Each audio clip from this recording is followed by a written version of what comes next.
প্রধানমন্ত্রী, আপনার ছবি ব্যবহারকারী, আপনার নাম ভাঙানো ছাত্র সংগঠন যদি আমাদের উপরে বারবার এরকম বাধা দেওয়ার চেষ্টা করে তাহলে কিন্তু ফলাফল ভালো হবে না। বোয়াজিজির মৃত্যুর পর কি ঘটে গেল? 25 বছর ধরে ক্ষমতায় থাকা একটা সর্বশক্তিমান প্রেসিডেন্টের ঠিক একই রকম ব্যাপার। 15 বছর ভীষণ শক্তিশালীভাবে টিকে আছে। না, সরকার ভীষণ শক্তিশালীভাবে টিকে নাই, সে কারণে তার ভীতি এখন আরও অনেক বেশি। তো ভীষণ শক্তিশালীভাবে টিকে থাকা বেনালির পতন হয়ে গেছে, আর শেখ হাসিনার সরকার এই মুহূর্তে বহু বছরের মধ্যে খুবই দুর্বল অবস্থায় আছে। যাতা একটা নির্বাচন যেটা কেউ অ্যাকসেপ্ট করে নাই। একটা থ্রেট চীন শেখ হাসিনাকে দিয়ে দিয়েছে। রিজার্ভে টাকা নেই, তেল, এলএনজি, খাদ্য আমদানির পয়সা প্রায় শেষ, প্রতি মাসে প্রায় $1 বিলিয়ন ঋণের সুদ গুনতে হচ্ছে, 180 লক্ষ কোটি টাকা 15 বছরে বকেয়া খেলাপি ঋণ, যেটা 2008 সালে ছিল মাত্র 22,000 কোটি টাকা। 5.5 মাস হই এমন কি দরকার বললো যে আমারে মাইরে লাউন লাগবো? কেরে আমারে মৃত্যুর হুমকি দিল? আমি যদি এর সাথে ম্যানেজ করে চলতাম তাহলে মারবো, কিন্তু তোমরা কোনো মারবার কথা কোনি, মারবে তো কয় উপরতা। প্রধানমন্ত্রী নাই, আছে প্রধান চোর, সেটা শেখ হাসিনা, যে আপনার ভোটাধিকার চুরি করেছে। বাংলাদেশে বসে কথাটা বলেন, আপনি জেলে যাবেন। আসসালামু আলাইকুম দর্শক, গুরুত্বপূর্ণ একটি নিউজে আপনাদের সকলকে স্বাগতম। দর্শক, আজকের ভিডিওতে আপনাদের সামনে বেশ কয়েকটি গুরুত্বপূর্ণ ভিডিও ফুটেজ নিয়ে হাজির হয়েছি। এমনকি দর্শক, আমি আশা করছি আপনারা ভিডিও শুরুটা দেখেই বুঝতে পেরেছেন আজকের নিউজটা আপনাদের জন্য ঠিক কতটা গুরুত্বপূর্ণ হতে চলেছে এবং ঠিক কোন দিকটাকে ইঙ্গিত করছে। তাই বলবো দর্শক, যারা ভিডিওটি অন করেছেন তারা অবশ্যই নিউজটি সম্পূর্ণ মনোযোগ সহকারে দেখবেন, তাহলেই আসল রহস্যটি বা মূল রহস্যটি জানতে পারবেন। তো দর্শক, আমি আর বেশি কথা বাড়াবো না, আমি ভিডিও শুরুতেই আপনাদের যেই ভিডিওগুলোর অংশবিশেষ দেখিয়ে শুরু করেছিলাম সেই ভিডিওগুলোর বিস্তারিত আলোচনা দেখাবো। তবে তার আগে বলি, যারা এখনও চ্যানেলটি সাবস্ক্রাইব করেননি সকলে চ্যানেলটি সাবস্ক্রাইব করে পাশে থাকা বেল আইকনটি বাজিয়ে দিবেন, আর যারা ইতিমধ্যেই সাবস্ক্রাইব করে রেখেছেন তাদের সকলকে অসংখ্য ধন্যবাদ। তো চলুন একটি লাইক দিয়ে আমরা ধারাবাহিকভাবে সবগুলো ভিডিও দেখে আসি। বয়ান তৈরি করা নিয়ে আওয়ামী লীগের এক ধরনের সুনামের কথা আমরা দীর্ঘদিন থেকে শুনি। বলা হয় যে তাদের সোশ্যাল ক্যাপিটাল অনেক ভালো, তারা বিভিন্ন রকম বয়ান মাঠে ছাড়তে পারে। কিন্তু ইদানিং আওয়ামী লীগের বয়ান তৈরির অক্ষমতা দেখে আমার খুব করুণা হয়। মানে তারা জানেন না কোন বয়ান এখন বাজার খায়, কোনটা খায় না, আসলেই বোঝেন না, সত্যিকার অর্থেই বোঝেন না। এবং তাদের চর্বিত চর্বণগুলো যে এখন মানুষের কাছে তীব্র ব্যঙ্গ বিদ্রুপের বিষয় হয়ে দাঁড়িয়েছে, তারা এটা হয়তো টেরই পান না, অথবা টের পেয়েও এটা করছেন, ভিন্ন কোনো উদ্দেশ্য হয়তো আছে। সেই জায়গা নিয়েই কথা বলতে চাই। আজ কথা বলতে চাইছি কোটা সংস্কার আন্দোলনে যে জিনিসটার অপেক্ষা আমরা করছিলাম সেটা হাজির হয়েছে। এটা সোশ্যাল মিডিয়াতে কেউ কেউ বলার চেষ্টা করছিলেন, সরকার পক্ষের কিছু তৃতীয় শ্রেণীর লাঠিয়াল আছেন, তারা এইসব কথাবার্তা আলাপ তুলছেনই। আজ দেখলাম আইনমন্ত্রী, আজ না গতকাল উনি বলেছেন, এই আলাপটা তুলেছেন, এবং সাথে সাথে আমার 18 সালে কোটা মুভমেন্টের একটা স্মৃতি মনে পড়ে গেল। আইনমন্ত্রী কি বলেছেন একটু পড়ি, তারপর পেছনে যাই এবং কৌশলটা কী করতে চাইছে সরকার, কেন করতে চাইছে সেটা নিয়ে আলাপ করব।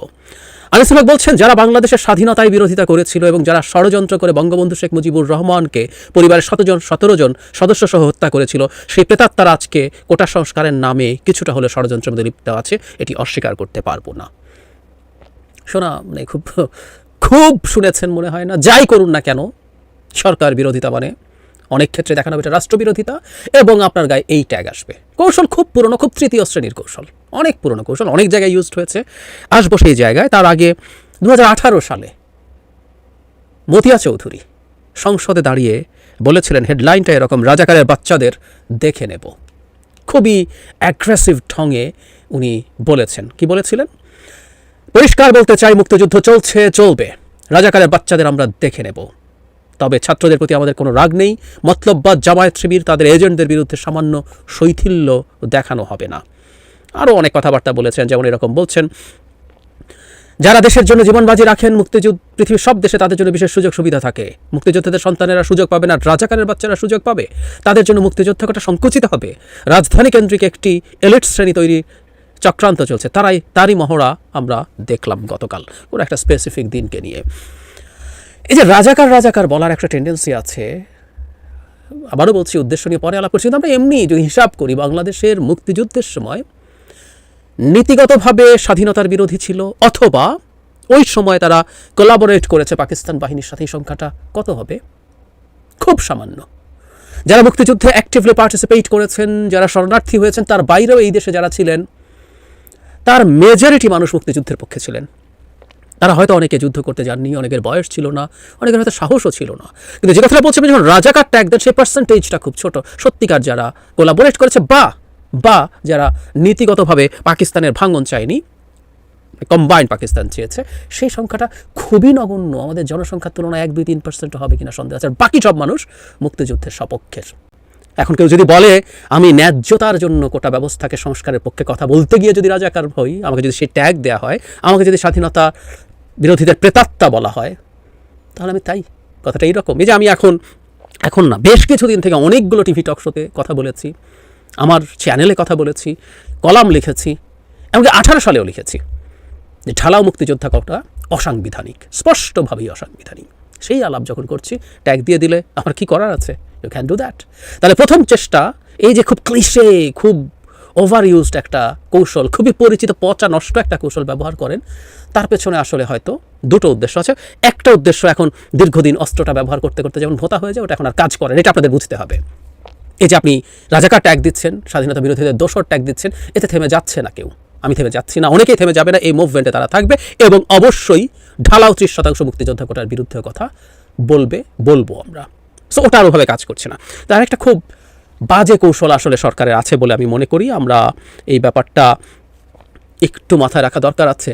ইংরেজিতে একটা কথা আছে, give a dog a bad name and hang him. আপনি কাউকে নামে যদি একটা বদনাম বা কাউকে একটা বাজে ট্যাগ করতে পারেন, তার ক্ষতি করতে আপনি অনেক সহজ হয়, আপনার জন্য সহজ, এবং আপনি অনেকটা এগিয়ে গেলেন। আমরা ধারণা করতে পারি এই মানে থামিয়ে দেয়া যাবে এটা মনে করে হয়তো, বা এটা এই অস্ত্র এখন আর কাজ করছেন না এটা হয়তো তারা জানে, তারপরও তারা এই কথাটা বলছে, ব্যাড নেমটা দেওয়ার চেষ্টা করছে ছাত্রদের উপরে ক্র্যাকডাউনের একটা অজুহাত তৈরি করার জন্য, যে এখানে স্বাধীনতা বিরোধীদের দোসররা মিশে গেছে। মতিয়া চৌধুরী বলছেন সাধারণ ছাত্রছাত্রীদের মধ্যে ক্ষোভ নাই, কিন্তু এখানেই এরা মিশে গেছে। তো আপনি এই ন্যারেটিভটা এখন তৈরি করতে যাচ্ছেন, কারণ এই ছাত্রদের আন্দোলনটা আপনার মধ্যে ভীতি তৈরি করছে।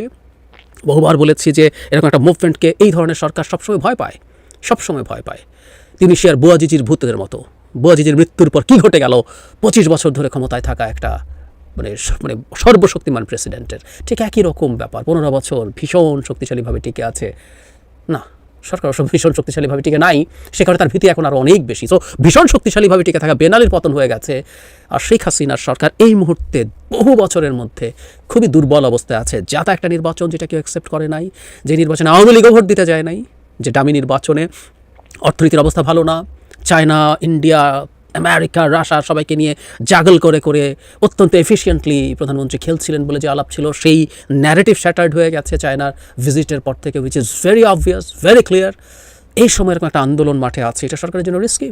সুতরাং কুকুরকে ব্যাড নেম দেওয়া হচ্ছে, এটাই হচ্ছে আসলে উদ্দেশ্য। এই ট্যাগিং করে আসলে ক্র্যাকডাউনে যাওয়ার বাহানা তৈরির চেষ্টা হচ্ছে, এটা আমরা বুঝতে পারি। সুতরাং যারা এই আন্দোলনে আছেন তাদের এই ব্যাপারটা মাথায় রাখতে হবে।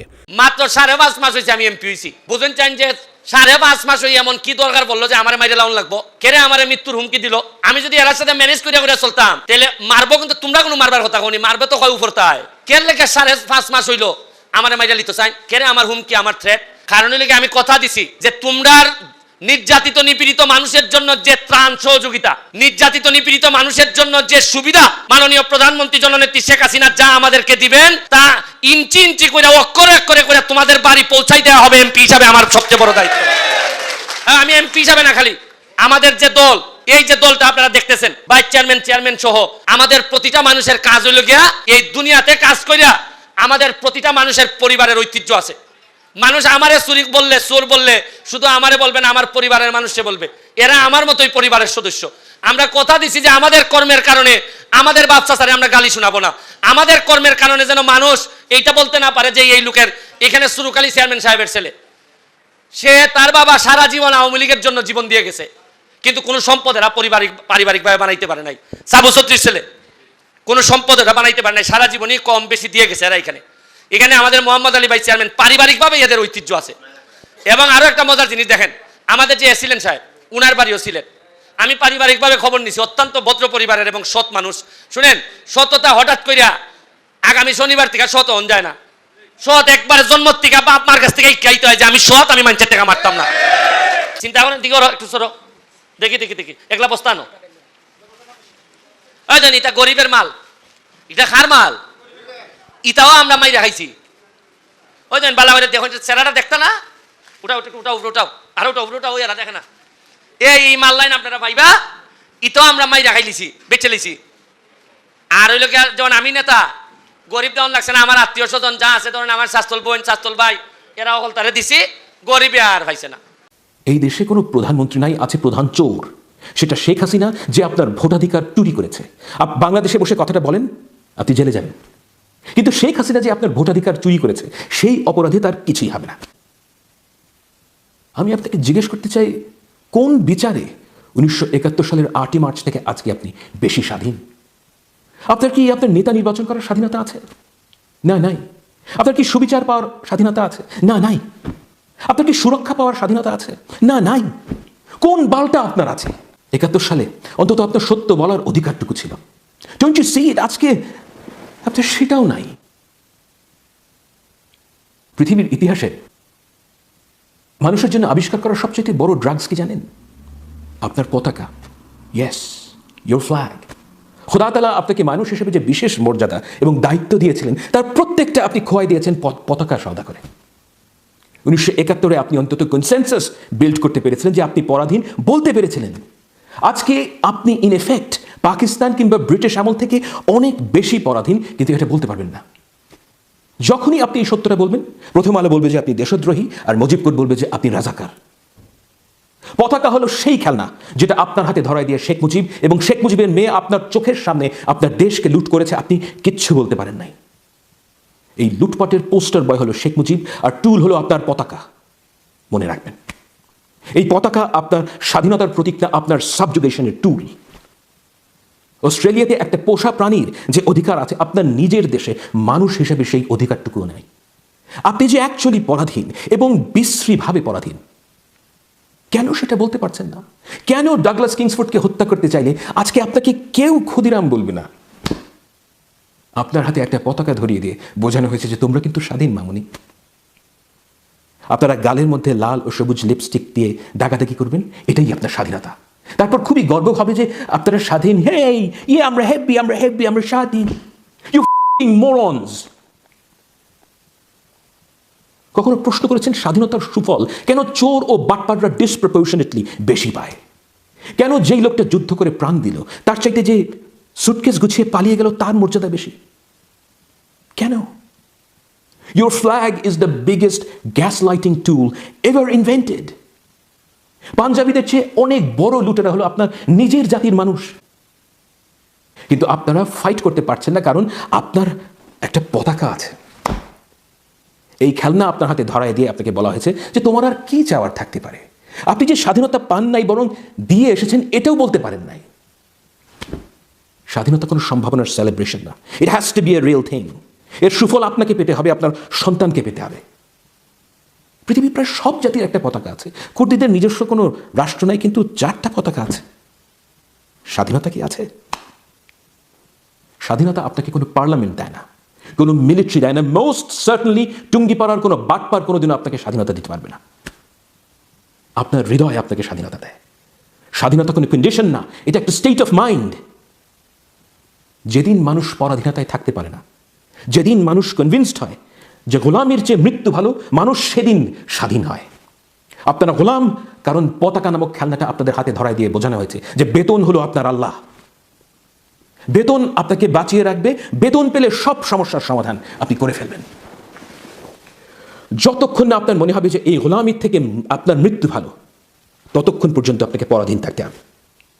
মনে রাখবেন, যেই মানুষটা পরাধীনতায় থাকতে রিফিউজ করে, যার কাছে পরাধীনতার চেয়ে মৃত্যু ভালো, কেবল তারাই স্বাধীন হয়। বাকিরা শুধু পটপট করতে শেখে।